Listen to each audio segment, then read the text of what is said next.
So mga bagay na maaari mong gawin upang muling bumalik ang pag-ibig ng isang lalaki sa iyo. Yes mga kamamay, kung sa pagkakataon na ito, hindi mo na maramdaman yung dating trato sa iyo ng isang lalaki, hindi mo na ma-feel yung dating pagmamahal sa iyo ng isang lalaki, o yung tipong magkasama nga kayo sa isang bubong pero madalas kayong hindi nagkakaunawaan, hindi kayo nag-iimikan, nawala na yung dating saya, nawala na yung dating spark. Ngayon, mga kamamay, sa video natin na to, pag-usapan natin muli kung ano ba yung mga bagay na maaari mong gawin sa kanya upang muling bumalik ang pag-ibig ng lalaki sa iyo. So, number 1. Itigil mo ang masyadong pagiging needy mo sa kanya.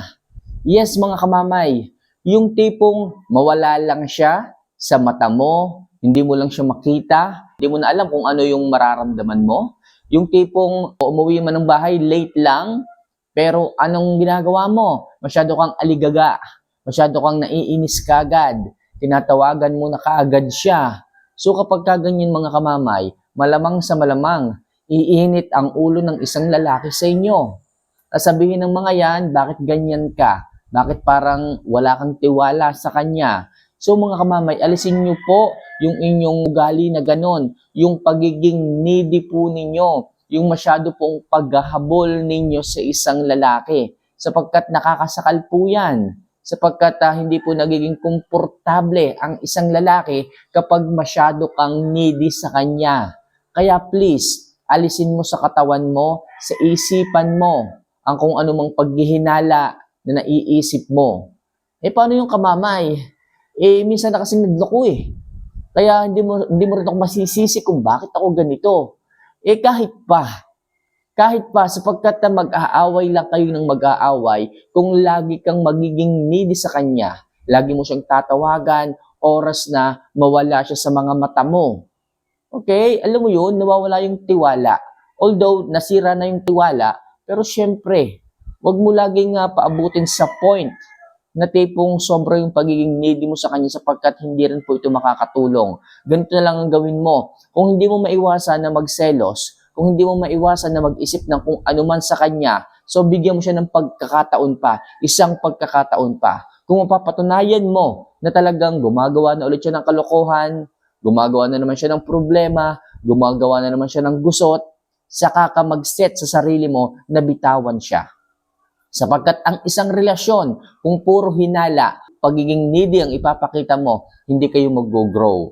Pero kung isang relasyon ay tinanggap mong muli, halimbawa pinatawad mo siya, at binigyan mo ulit siya ng tiwala, alam ko mahirap tong ibigay muli, pero pinipilit mong bigyan ulit ng tiwala, yung lalaki matututo. Yung lalaki mag-iisip na kapag ginawa niya muli itong ganitong gusot, maaari siyang maiwanan. At ikaw, please, wag mong ipakita yung pagiging needy mo. Ipakita mo sa kanya na nandoon pa rin yung tiwala mo. Hindi man ganun kabuo, pero may tiwala ka pa rin sa kanya. Once na naulit-ulit, o kapag naulit-ulit yung kanyang ginawang problema, kalokohan, doon ka na mag-set ng boundary sa sarili mo na dapat mo na siyang i-let go.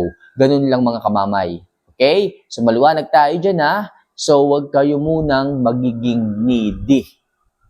So next, mas pagtuunan mo ng pansin ang pag-develop sa sarili mo. Yes, mga kamamay, imbes na magtuon ka ng oras sa kanya, bakit hindi mo unahin ang sarili mo? I-develop mo ng maayos ang sarili mong muli. Mag-ayos ka, magpaganda ka, magpabango ka, maging high value kang muli. Sa ganyang paraan, ang isang lalaki ay magsisisi, okay, at muling babalik ang kanyang pagmamahal sapagkat muli niyang makikita mga kamamay ang ganda mo, ang itsura mo, ang improvement mo, at may isip niya paano ang buhay niya kapag nawala ang isang kagaya mo na high value.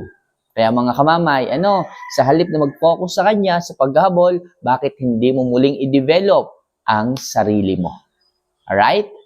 So next, mas ituon mo rin ang atensyon mo sa ibang mas mahalagang bagay. O mga kamamay, tulad ng trabaho mo, tulad ng negosyo mo, Basta, wag lang sa isang lalaki. Sapagkat kapag ang isang lalaki ang masyado mong binigyan ng sobrang oras, diyan ka na maghahabol. Diyan na mauubos ang sarili mo. Diyan ka na palaging, alam mo yun, makikiusap, magmamakaawa. Halos lahat na lang ng problema nasa lalaki. Hindi mo napapansin, nauubos ka na. Hindi mo napapansin, masyado mo nang napabayaan ng sarili mo. At hindi mo rin napapansin yung ibang mga bagay na dapat pinagbibigyan mo ng pansin, hindi mo nabibigyan ng pansin. Napapabayaan mo ang trabaho mo, yung negosyo mo nalulugi, at kung ano-ano pa. Kaya please mga kamamay, huwag mag-focus sa lalaki at mas mag-focus ka sa ibang mas mahalagang bagay sa sarili mo. Please, hanapin mo kung saan ka mas magiging masaya. Hanapin mo kung ano yung maaaring makapag-divert ng lungkot o yung nararamdaman mo papunta dun sa mga bagay na masasaya. Di ba? Pwede kang lumabas muna. Pwede kang makipag-mingle sa mga kaibigan mo. O pwede kang mag-unwind muna. Kung sakaling sinaktan ka, niloko ka, lumabas ka muna sa inyong relasyon.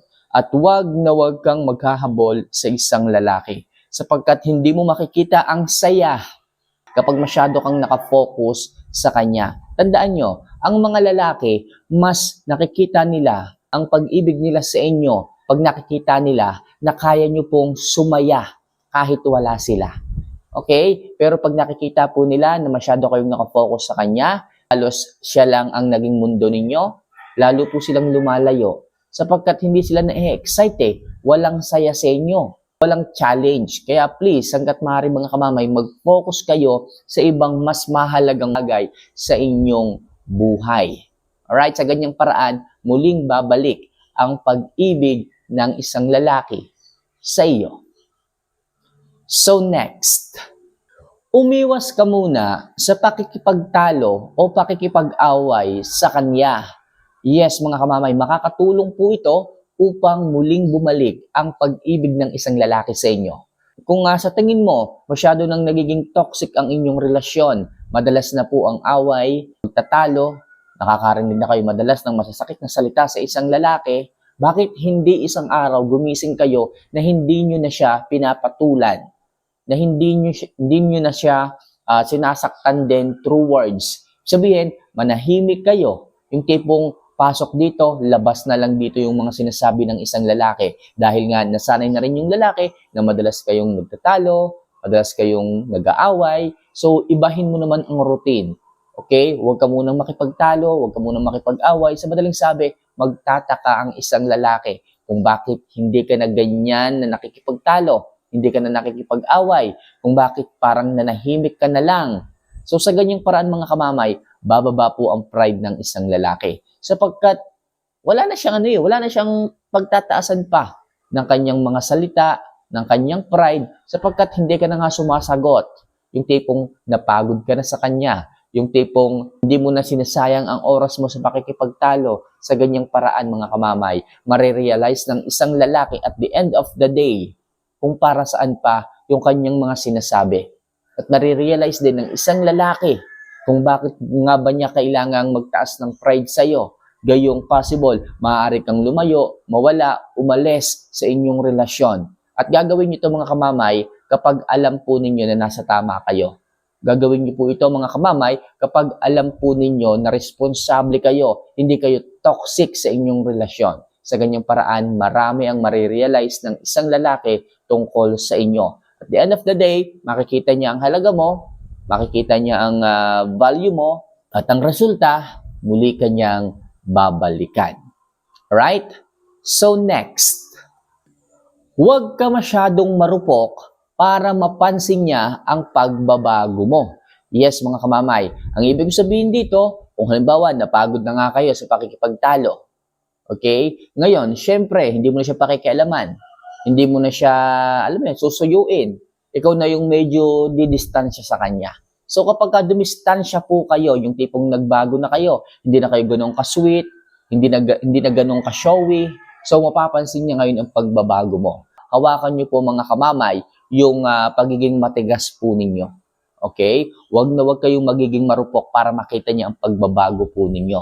Yung tipong hindi na niya uulitin pa yung kanyang ginawang mga kasalanan sa inyo dahil ang hirap mong suyuin. Ang hirap ibalik nung tiwala. Ang hirap ibalik nung pagmamahal. Okay, kung alam niyo naman na maayos kayo, hindi kayo toxic, please, turuan niyo ng leksyon ng isang lalaki.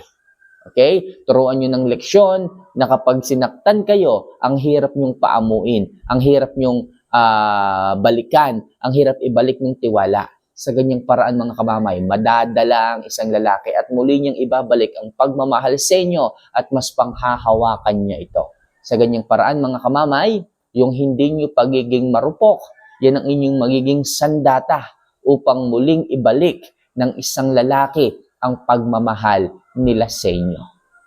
So, yun lang muna sa ngayon mga kamamayang mga bagay na kailangan nyo pong i-apply o gawin sa inyong relasyon upang ang isang lalaki ay magbalik ng pagmamahal sa inyo. Ang pag-ibig ng isang lalaki ay muling bumalik para sa inyo. So, for more love advice na kagaya nito mga kamamay, huwag niyo po sana kalimutan na mag-subscribe, mag-like, at mag-comment na rin sa ibaba. So, paano mga kamamay, sa mga gustong magpa-love advice, tawagan niyo lang po ako, i-message niyo lang po ako at ako mismo ang bahalang magbigay ng advice sa inyo. So, mahal ko po kayo. See you for our next vlog. Paalam.